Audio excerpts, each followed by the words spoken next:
Welcome to the Exhibit A podcast. Welcome to Exhibit A. It's been a long time since we've had one of these shows. It's been at least a couple of weeks. And fortunately, today we are going to talk about something that's going to be relatable to a lot of our folks out there, a lot of our clients, a lot of people that are suffering right now because of job losses. The topic is how to retool yourself after a life-changing event or something like COVID-19. So, if you're at the end of your marriage, you're getting a divorce, you've stayed at home, your spouse has worked, and suddenly you're out there and you've got to be able to become self-supporting, or you're like the unfortunate millions of people now that are without work because of the virus and the stay-at-home order. So we've got an expert with us. We've got Kris McPeak. How are you today, Kris? I'm doing well, Don. How about yourself? Good. I've known Kris for many, many years. I serve on the Pasadena City College Foundation, and Kris has been there the whole time that I've been there, and she's awesome. So let's talk a little bit about you before we get into the topic. Is that okay with you? Yeah, absolutely. Okay. So first and foremost, you're the Director of Operations of the PCC Foundation. Am I right? Yes. About that? Okay. Yes, that's correct. Lately, I'm saying operations and programs because you know how we're divided into like programs and development. So the way I like to explain it to people is that Dolores and Bobby raise the money and then I spend it. That's so true. So Kris and I have worked on the scholarship committee together, and I love that. I sit on the foundation, and the very first assignment they give a lot of the new people is the scholarship committee. I ended up chairing it and was on it for a couple of years and absolutely loved it. And that's where I learned that Kris is an awesome person. She's so organized, so energetic. I don't know what your real life is like, but the part that I know about you is like you're a superwoman. You're also an author and educator, so you've written some books. I have, yeah. Before I was blessed with this job at Pasadena City College, I worked in college housing for 20 some years, and it was meaningful work and I really enjoyed it. But when you're up in age, there comes a point where the evenings and the weekends just don't cut it for you anymore. And that particular career was sucking the life out of me. And at my last housing gig before I got hired at PCC, I was taking courses in recreation management. And I started thinking about leisure time and why so few people comparatively take their vacation, and particularly baby boomers. At the time I was working for a boomer, so I was very aware of this whole workaholic tendency, et cetera, et cetera. So to make a long story short, I had to do a presentation for this intro to recreation management graduate program. And I interviewed a friend of mine who had successfully translated out of housing and into something different. He also became an author and an online educator. And that initial assignment and talking with Ryan turned into what would eventually become my first book, which is called Making Work Work for You. And it's just sort of a primer on the concept of work-life balance and work-life alignment. And all of the lessons that I spew about in that text are all about what I learned trying to, be a member of senior management that was going to work a 40-hour week and stick to that and take care of myself and take care of my family and enjoy my downtime, because I wasn't able to do that. So yeah, that's where my first book came. And essentially everything that I'm doing now when I'm not at PCC, other than the swim team, that's another podcast, is completely connected to that stuff. Well, I think that's wonderful. So you're a graduate of the University of Arkansas, right? The host Two-time. Of what? I'm a two-time graduate of the U of A. Okay, let's explain that. Well, I got my bachelor's and master's degree from those institutions. And I went straight through. So 5 years of undergrad, 3 years of grad. Cool. And you're the host of your own podcast, Elevate Your 8. Tell us about that. Yeah. So Elevate Your 8 is a little time management concept that I came up with after the whole Making Work Work for You thing came about. And I was I was getting ready to join a mastermind group for a woman who, for Allison Melody, who hosts the Food Heals podcast. And I'd been thinking about a sequel to Making Work Work for You. And I came up with this notion of, okay, well, if you're honoring your work-life balance and you're working 8 hours a day, and then you're honoring your health and wellness and you're sleeping at least 8 hours a night, then the real key to time management is what you do with those other 8 hours. So I put a thing out on Facebook, like, okay, which word speaks to you the most when it comes to time management? And I put out like dominate, recreate, elevate, educate. I came out with all these words, and elevate was the winner. And so I started thinking about it, and I'm like, okay, elevate your 8. So we're taking those other 8 hours that are part of your day that's comprised of 24 hours. And if we elevate the approach to those by prioritization and knowing exactly how long it takes you to do stuff, then everything else is gravy. You just have to be able to decide, like, okay, in those other 8 hours, I got to take a shower, I got to eat, I got to get my workout in. How long does it take me to do all that stuff? And then the leftover time, that's when you go to the movies, or that's when you watch your show on Hulu, or you go to your kid's soccer game, or you do your errands, that kind of stuff. So I've been trying to follow this for myself, and it really does work. It's a very keen way of looking at your day. So you just really have to worry about those 8 hours, because if you're doing the other stuff in line with that, then yeah, like I said, it's gravy, or pudding if you like pudding more than gravy. Well, that's really fascinating. So this is something that you came up all by yourself. You just thought of the elevate your 8 by yourself. Yeah. And I mean, I had help on Facebook choosing the word. So it could have very easily have been dominate your 8. And then it probably would have been a little bit, more, I don't know, bulky. I don't know what the right word is to use for that. Well, what has it done for you since you started this?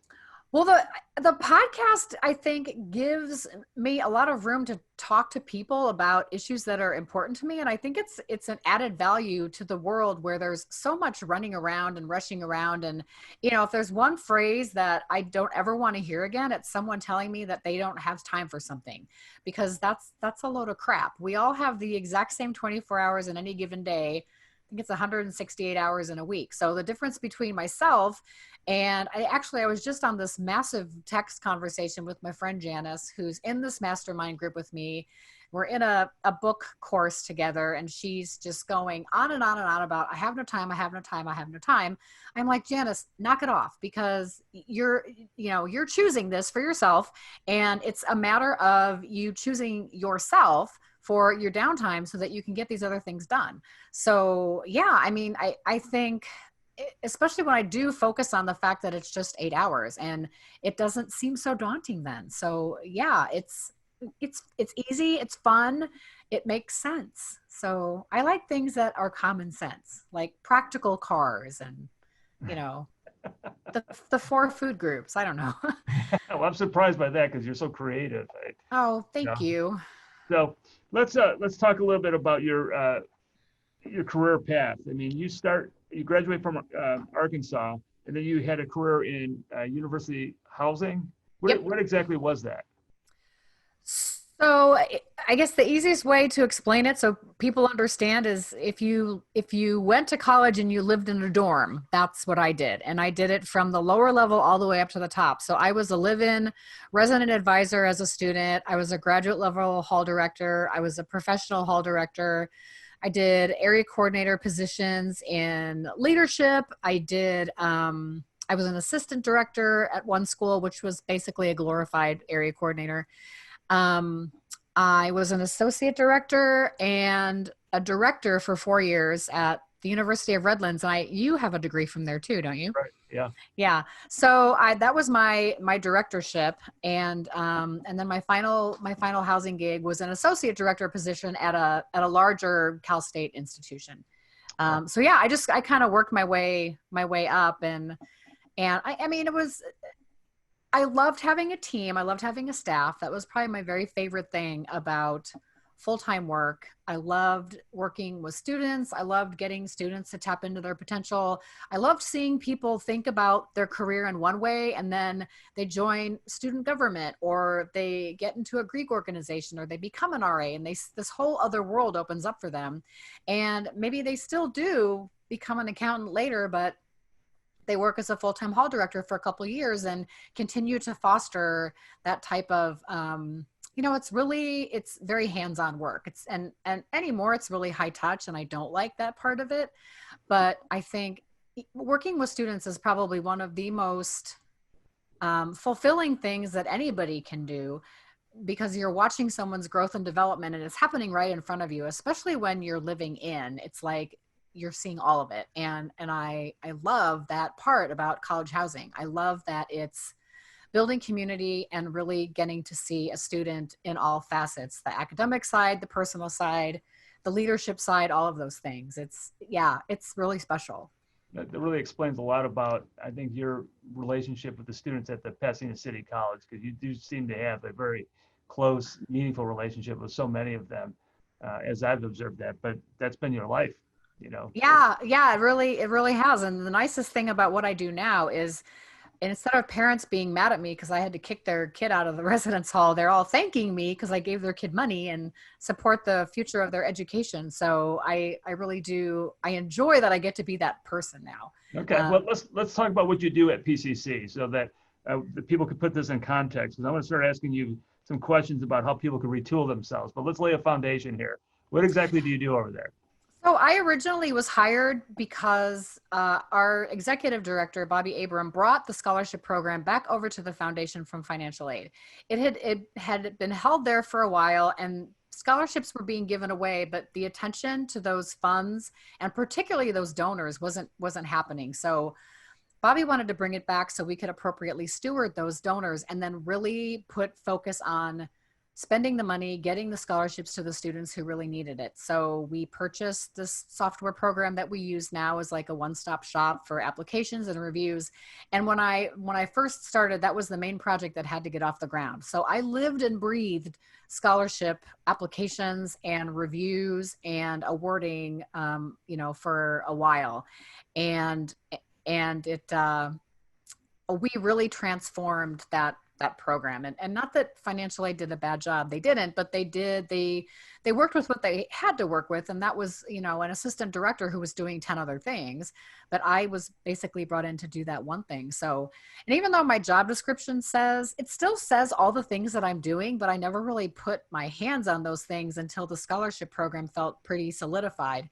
And so it was fun to see that grow from starting with, 1,000 applications a year to 1,500 applications a year to more than 2,000 applications a year. And you've been with the foundation long enough that you've been able to see the growth in the folks that are bringing their money in supporting students. So not only have I seen the number of applications increase, but we've seen the donors bringing in lots of new programs and new scholarships to give away. And that's really fun, talking with them about, what is the type of scholarship that you want to give away? What is it that's important to you about the student's achievement? Do you want it to be need-based? Do you want it to be leadership or merit-based?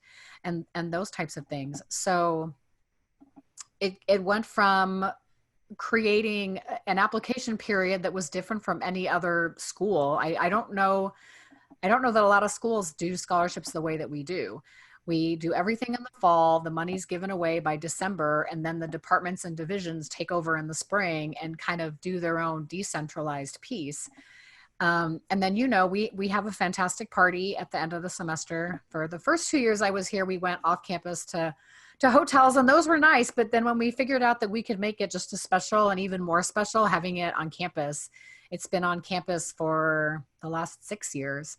And that's sort of the culmination of the fall semester. It's been that long, 6 years since we brought it on campus. Wow. Yeah, I know. Well, so I've officially been at I've been at PCC longer than I've been at any other school, but now like 3 years ahead. Wow. So I'm starting my 8th fall semester in August. Oh, cool. So, yeah. I think what I was surprised when I joined you guys and the foundation was how much love in the community there is for Pasadena City College and how much it has to offer.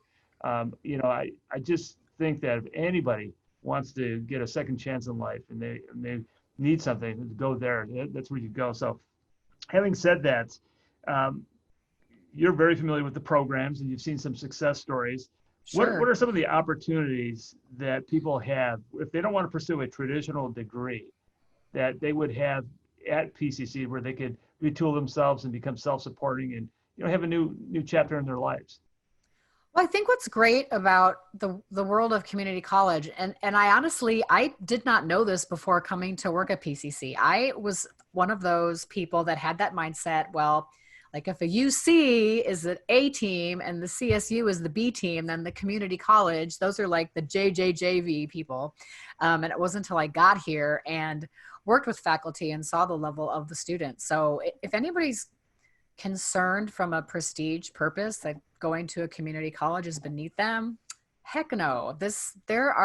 In fact, I think faculty at community colleges care more about students because there's no pressure on them to publish or to do research, and they can really focus on teaching.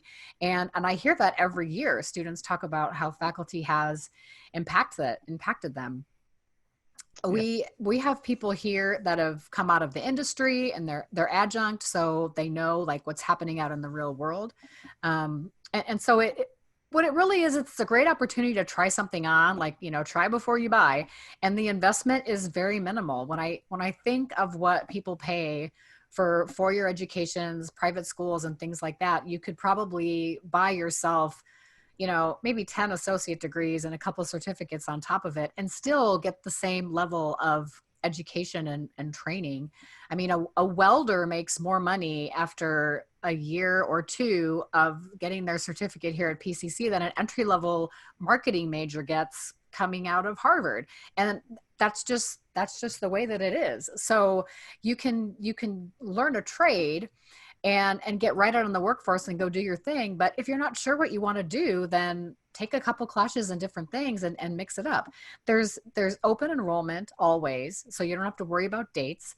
And as long as you meet the minimum qualifications, which I think is basically a pulse and some sort of thing that says that you graduated from high school or that you have had high school classes, and you have an address and a place where they can send your bill, you can get into a community college and you can meet with your counselor and talk about what you want to explore. You can get into the basics, like assuming you're going to transfer to a 4-year, or you can look at all the offerings. I mean, the career and technical education stuff is crazy, and everything from paralegal, which very well, to like the commercial music, getting a degree or an associate's degree in music so that you can go out and be a working musician or a working audio specialist or something like that in the field. And the types of careers that I hear about, it blows my mind. Like biotechnology sounds really deep and intricate and stuff like that, but you can get that here and go be a biological technologist and, change the future of stem cell research or something. I don't know. I'm guessing here because I have no idea how any of that stuff works, but it just the variety of the opportunity here is amazing. And if you don't like something, just move on to the next thing. As long as, and we can talk about the financial end of things, but nobody's going to begrudge you if you choose your own path, because in a way that's kind of what's beautiful about community college education. Yeah. So there's no entrance entrance exam to get into the program, correct? Yeah, right. In some programs you do need to take care of general education classes first, and like things like nursing, dental hygiene, the health technology type stuff. But that's to be expected because it's a medical health related field. But just to start with, a basic biology class or a drawing class, it's, pick the class that works best with your schedule. And if it's not full, enroll in it and you're done. Yeah. So what about cost? Talk to us about, if somebody wanted to enter into the PCC universe, what kind of expenditures are they going to be expected to make, and how rough is it going to be financially? Yeah, every class is $46 per credit unit. So if you're taking a 1-unit class, $46, which these days is probably less than a night in the movie theater. And frankly, you can't go to the movie theater right now anyway, so you may as well take a 1-unit class. But if you're taking 1 unit or you're taking 21 units, $46 per unit across the board. And you can register for your classes and just pay that out of pocket. But if you're thinking like, oh, I'm in this for the long term, and you don't already have a 4-year degree or have borrowed money or have had a Pell Grant, all those other financial aid things, then you would go through the process that any other traditional age student does. You would fill out your FAFSA, free application for federal student aid, provide your tax returns. The federal government will tell you what they think you can legitimately afford, I put in air quotes, whoops, to pay for, and then they'll determine whether a financial aid package suits you in terms of paying for school. And then of course you can always apply for scholarships within my department, and those are readily available. I mean, it's a competitive process, but there's so many ways that a person could pay for their first 1 or 2 classes here until they get comfortable, and then make a decision like, I want to go this way or I want to go that way, and then figure out what the investment is. But really, I mean, it's sort of like going to the candy store and deciding, you see all the Jelly Bellies there, and well, I know that I like watermelon, so I'm going to get some watermelon, but I'm not sure about that cotton candy thing, so let me try the cotton candy. And then if you don't like it, just don't buy any more. Good advice. When I tell people this very proudly, is that I went to community college before I, really figured out what I wanted to do. Yeah. Like you, I moved out from the Midwest. I found out that going to the community college was very inexpensive. And the tip that I would give to people is take it slow at first. I tell people that my very first class was conversational Spanish. It wasn't even like on the regular curriculum. I just wanted to know that I could get into a classroom still, And then after that I took I guess it was a speech class, but I took it really slow until I started gaining confidence. And before I knew it, I was taking the full load. Do you agree with people that are, maybe adults, they're not doing this for the first time, that they should consider something like that? Yeah, absolutely. Especially if you have an interest in something, or you've had a full-time career and you're kind of like, well, I like that, but I want to, I've always wanted to learn more about music. I've always wanted to learn more about art history. And even if you're not thinking like, well, I don't even necessarily know that I'm looking for a career out of this. But we also have PCC Extension, which is a different kind of fee. They're not for credit classes, but if you are thinking like, I'd like to do some traveling, there are extension courses that you pay those fees and go on a trip. You can take a yoga class, you can take ceramics. That would all be not for credit, but if it's something at all that you think like, well, if I like this, I'll keep going, then yeah, I mean, it's just getting in a classroom and trying something on that you're comfortable with and you really like, or that I've always wanted to blank. I've always wanted to learn more about biology. I've always wanted to take yoga. I've always wanted to study a religion, and you can do all of that. And then, like I said, if you don't like it, go try something else. Right. Boy, this is really good. So right now, what are the enrollments like? And, given that people have lost their jobs, is it looking like the enrollments are up right now for the next semester, or what? I know that we're up for summer, which is good. And I'm not sure where we are with fall, but what I've been told before is that anytime the economy is impacted and people lose jobs, they go to get additional training, and a community college is one of the best ways to do that. So I would anticipate that fall enrollment will be good, because folks that haven't gone back to work amid the pandemic might be saying like, okay, well, I'm going to finish my accounting certificate now, and they go back to school. And I know for sure that our summer term is all online, but they haven't really said yet, this is what's happening for fall. I know that all of the CSUs have already decided they're going to be online for fall. We're probably going to have some kind of hybrid version of that. So regular classroom instruction would stay online, but things that require laboratory work, there'll be options for students to come in and do that. But again, that's not set in stone. That's just kind of what they're kicking around. Yeah. What about daycare? Some of the adults that are going back to school have small children, and they need daycare. Does the college have anything that would help people with that? We do, yeah. And actually our office is right in the center of the Child Development Center, which is facilitated by students in the program. So there's a director and assistant director who run the curriculum and put the classes together, but the teachers per se are students that are actually pursuing that line of education for their career. So full-time students at PCC are given priority for slots at the Child Development Center.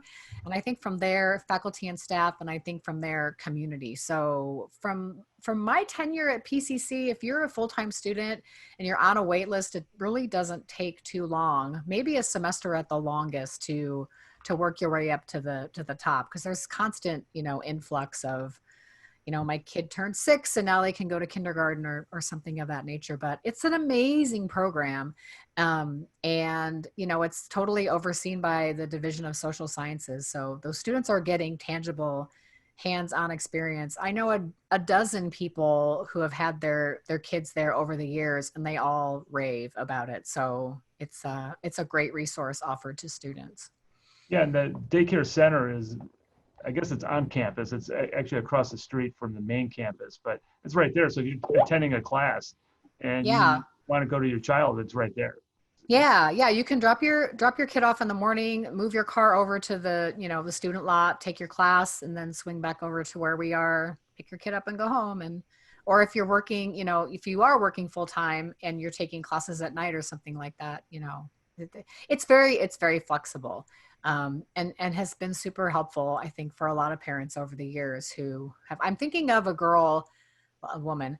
Her name was Francesca Colapinto, and she was a nursing student and one of the retiree scholars. And she is somebody that stays in my brain because I remember her story. I remember that she had kids that were in the Child Development Center. I remember she drove all the way from Valencia in the morning to drop her kids off, to go to her classes, pick her kids up and go home. I mean, this was a very driven individual that had, the dream of being a nurse and made that happen. But it was, scholarship assistance and having that Child Development Center, that availability for her. And she's outliving her dream now and happy as a clam. That's cool. Okay, well, we'll wrap this up with a question as to if somebody is intimidated, they're just afraid to start, is there a place on campus that people can go to just to get in with a counselor or somebody that can kind of hold their hand a little bit about starting? Yeah, sure. The student services building it's the L building, and that's really the one-stop shop for anybody, is to get in there and kind of make their way through the rounds. They can talk to a counselor to get advice on where to start academically. They can talk to admissions and records, do what needs to be done there. They can talk to financial aid.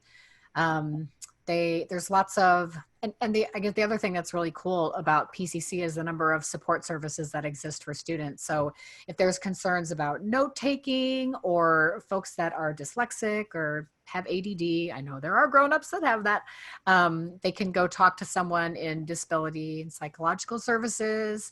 They can get involved in EOP&S, or the Program for Academic Support Services. All these programs, they're federal programs, but it's not limited to the 18 to 24-year-old traditional age student. And I can recall, when I was a traditional age student, there's always one in class. There was that non-traditional student who thought that they knew everything. And then when I became a non-traditional student myself, because I took classes at a few of the other schools that I've worked at, I found how enjoyable it was to be in that classroom. And you really feel like you're part of your younger self again. And that desire for learning just has never stopped.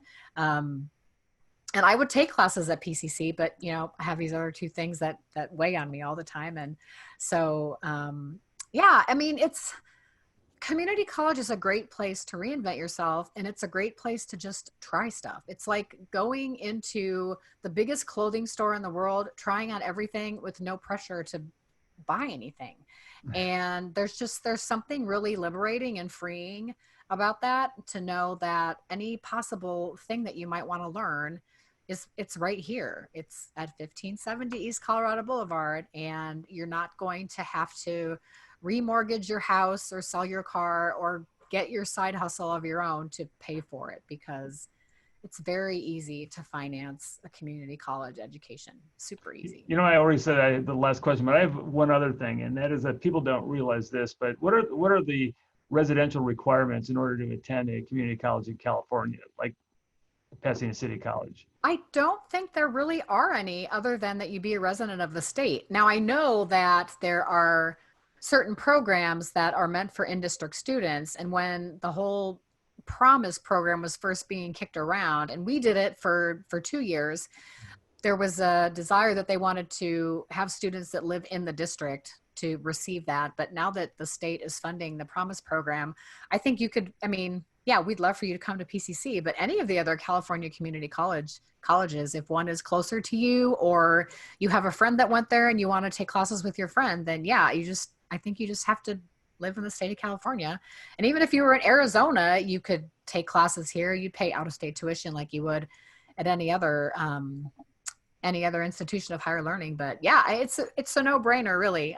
It's very easily accessible education, training, and learning. So, well, Kris, this has been wonderful. I really hope that my viewers out there watch this, learn from it, and get inspired, because there's a lot of fear that comes along with life-changing events. Sure. There are people walking out there that don't know what to do with themselves, and there is a place to go. You can start retooling yourself, and I really appreciate you joining us today.